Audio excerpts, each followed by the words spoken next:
Hi welcome back to our kitchen delights. చేపల పులుసుకి ఏమేం కావాలో చూసేద్దామా.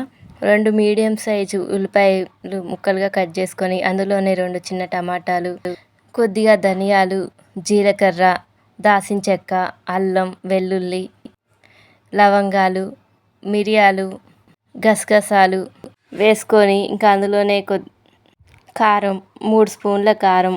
నాన్ వెజ్ కూరకి కారం ఎక్కువే పడుతుందండి. కారం వేసుకొని ఇంకా గ్రైండ్ చేసుకోవాలి.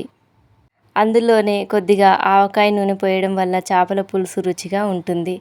ఇంకా పొయ్యి మీద ప్యాన్ పెట్టుకొని నూనె వేడెక్కాక అందులో వెల్లుల్లి, జీలకర్ర, కరివేపాకు, ఎండుమిరపకాయ వేసుకొని వేగిన తర్వాత అందులోనే ఇంకా గ్రైండ్ చేసుకున్న ఉల్లిపాయ పేస్ట్ వేసుకొని పచ్చివాసన పోయే వరకు వేగించుకోవాలి.